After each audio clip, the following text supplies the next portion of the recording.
കണ്ടല്ലോ. ഇനി മുതൽ വാട്സാപ്പിൽ ഡിലീറ്റ് ചെയ്താലും നിങ്ങൾക്കത് വായിക്കാം. ഇനി ഫോട്ടോ അയച്ചിട്ടുണ്ടെങ്കിൽ അതൊക്കെ ഡൗൺലോഡ് ചെയ്തിട്ട് കാണാനൊക്കെ പറ്റും. എങ്ങനെയെന്നല്ലേ? അതിന് കൂട്ടുകാർ ഈ ഒരു വീഡിയോ മുഴുവനായിട്ട് കണ്ടിരിക്കണം. ഞാൻ കീരൂസ്, പുതിയൊരു വീഡിയോയിലോട്ട് എല്ലാ കൂട്ടുകാർക്കും ഒരിക്കൽ കൂടി സ്വാഗതം. കൂട്ടുകാർ ആദ്യമായിട്ടാണോ എൻ്റെ വീഡിയോ കാണുന്നത് എങ്കിലേ ഇത് നമ്മുടെ യൂട്യൂബ് ചാനലാണ്, ഒന്ന് സബ്സ്ക്രൈബ് ചെയ്തെടുക്കുക. അതോടൊപ്പം ഒരു ബെൽ ബട്ടൺ കണ്ടില്ലേ, ഒന്ന് ക്ലിക്ക് ചെയ്തിട്ട് അതെല്ലാം കണ്ടി എനാബിൾ ചെയ്ത് കൊടുക്കുക. നമ്മൾ ദിവസവും അപ്ലോഡ് ചെയ്യുന്ന വീഡിയോകൾ കൂട്ടുകാരുടെ മൊബൈൽ ഫോണിലോട്ട് ഒരു നോട്ടിഫിക്കേഷൻ ആയിട്ട് എത്തിച്ചേരുന്നതാണ്. ഫേസ്ബുക്കിലാണ് കൂട്ടുകാർ വീഡിയോ കാണുന്നത് എങ്കിലേ ഇത് നമ്മുടെ ഫേസ്ബുക്ക് പേജാണ്, ഒന്ന് ലൈക്ക് ചെയ്യുക, ഫോളോ ചെയ്യുക. വീഡിയോ അപ്ലോഡ് ചെയ്യുന്ന അതേ സമയത്ത് കൂട്ടുകാരുടെ ഫേസ്ബുക്ക് ടൈം ലൈനിലോട്ട് നമ്മുടെ വീഡിയോകൾ എത്തിച്ചേരും. വാട്സാപ്പിലെ ഡിലീറ്റ് ഫോർ എവരി വൺ ഒരു കിടിലൻ ഫീച്ചർ തന്നെയായിരുന്നു അല്ലെ?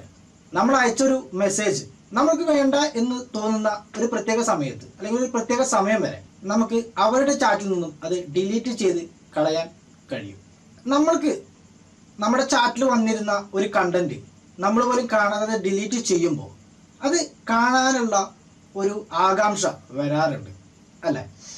എങ്കിലേ ഇനി മുതൽ നിങ്ങൾക്ക് അയച്ച എന്ത് മെസ്സേജ് അവർ ഡിലീറ്റ് ചെയ്ത് കളഞ്ഞാലും നിങ്ങൾക്കത് വായിക്കാം. ഫോട്ടോ ആണെങ്കിൽ ഡൗൺലോഡ് ചെയ്യാം, വീഡിയോ ആണെങ്കിൽ അത് പ്ലേ ചെയ്ത് കാണാം, വോയിസ് നോട്ട് ആണെന്നുണ്ടെങ്കിൽ അത് കേൾക്കുകയും ചെയ്യാം. ആപ്ലിക്കേഷൻ്റെ ഡൗൺലോഡ് ലിങ്ക് ഈ വീഡിയോയുടെ താഴെ വെച്ചിട്ടുണ്ട്. ആവശ്യമുള്ള കൂട്ടുകാർ അവിടെ ക്ലിക്ക് ചെയ്ത് കഴിഞ്ഞിട്ടുണ്ടെങ്കിൽ ആപ്ലിക്കേഷൻ ഡൗൺലോഡ് ചെയ്യാൻ കഴിയുന്നതാണ്. വീഡിയോ കൂട്ടുകാർക്ക് ഇഷ്ടമാവുകയാണെങ്കിൽ തീർച്ചയായിട്ടും നമ്മുടെ കൂട്ടുകാർക്കും വീഡിയോ ഷെയർ ചെയ്ത് കൊടുക്കുക. വീഡിയോ ഇഷ്ടമായിട്ടില്ലെങ്കിൽ വീഡിയോയുടെ താഴെ ഒരു ഡിസ്ലൈക്ക് ബട്ടൺ ഉണ്ട്, അവിടെ ക്ലിക്ക് ചെയ്തിട്ട് കൂട്ടുകാരുടെ വിയോജിപ്പും രേഖപ്പെടുത്തണം. നമുക്ക് പരിചയപ്പെടാം ഇന്നത്തെ ഒരു ആപ്ലിക്കേഷൻ ഓപ്പൺ ചെയ്ത് കഴിഞ്ഞിട്ടുണ്ടെങ്കിൽ കൂട്ടുകാർക്ക് ഇതുപോലെ 3 ഓപ്ഷൻ കാണാൻ കഴിയും. ഫോൺ നോട്ടിഫിക്കേഷൻ ആക്സസ് അത് നമുക്ക് എനാബിൾ ചെയ്ത് കൊടുക്കാം. ശേഷം കാണുന്ന ഓവർലേ പെർമിഷൻ നമുക്ക് അതിൽ ക്ലിക്ക് ചെയ്തിട്ട് എനാബിൾ ചെയ്ത് കൊടുക്കാം. അതിനുശേഷം ഇഗ്നോർ ബാറ്ററി ഒപ്റ്റിമൈസേഷൻ എന്ന് കാണാൻ കഴിയും, അവിടെ ക്ലിക്ക് ചെയ്യാം. ശേഷം താഴെ കാണുന്ന നെക്സ്റ്റ് എന്ന് പറയുന്ന ഒരു ഭാഗത്ത് ക്ലിക്ക് ചെയ്ത് കൊടുക്കാം. ഇത്ര കാര്യങ്ങളാണ് നമുക്ക് ചെയ്യാനുള്ളൂ. ഇനി വേറെ ഒന്നും ചെയ്യേണ്ട ആവശ്യമില്ല. നമുക്ക് ആപ്ലിക്കേഷൻ മിനിമൈസ് ചെയ്യാം. ഇനി ഞാൻ എൻ്റെ ഒരു ഫോണിൽ നിന്ന് കുറച്ച് മെസ്സേജുകൾ അയക്കുകയാണ്.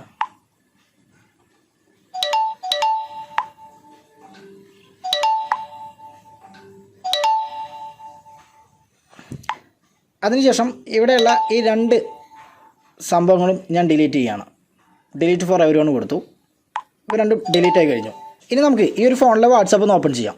വാട്സാപ്പ് ഓപ്പൺ ചെയ്തപ്പോൾ നമുക്കിവിടെ ഇത്രയും മെസ്സേജുകൾ മാത്രമാണ് കാണാൻ കഴിയുന്നുള്ളൂ. ഹായ് കീരൂസ്, ഇതിൻ്റെ രണ്ടിൻ്റെ ഇടയിലുള്ള ഈ 2 മെസ്സേജുകൾ ഡിലീറ്റ് ഫോർ എവരി വൺ കൊടുത്തിട്ടുണ്ട്. അപ്പോൾ നമുക്ക് ഈ അവസാനം വന്നിട്ടുള്ള ഈ മെസ്സേജ് അങ്ങോട്ട് കോപ്പി ചെയ്യാം.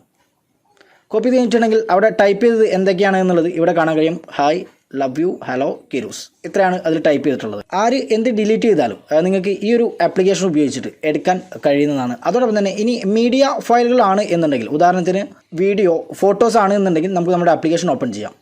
നിങ്ങൾക്ക് ഇവിടെ ഇമേജുകൾ ഇവിടുന്ന് ഡൗൺലോഡ് ചെയ്യാൻ കഴിയുന്നതാണ്. അതുപോലെ തന്നെ കൂടുതൽ ആപ്പുകൾ ഇവിടെ ആഡ് ചെയ്യണമെന്നുണ്ടെങ്കിൽ ഇവിടെ ക്ലിക്ക് ചെയ്തതിന് ശേഷം ഇവിടെ ആഡ് ന്യൂ ആപ്പ് എന്ന് കൊടുത്തു കഴിഞ്ഞിട്ടുണ്ടെങ്കിൽ നിങ്ങളുടെ മൊബൈൽ ഫോണിലുള്ള മറ്റ് വാട്സാപ്പുകൾ ഇതുപോലെ ഇവിടെ ആഡ് ചെയ്ത് കൊടുക്കാനും കഴിയുന്നതാണ്. സ്റ്റാറ്റസിൽ നോക്കി കഴിഞ്ഞിട്ടുണ്ടെങ്കിൽ മറ്റ് കൂട്ടുകാർ അപ്ലോഡ് ചെയ്തിരിക്കുന്ന സ്റ്റാറ്റസ് ഇവിടെ കാണാൻ കഴിയും. അതുപോലെ തന്നെ അത് നമുക്ക് സേവ് ചെയ്തെടുക്കാനും കഴിയുന്നതാണ്.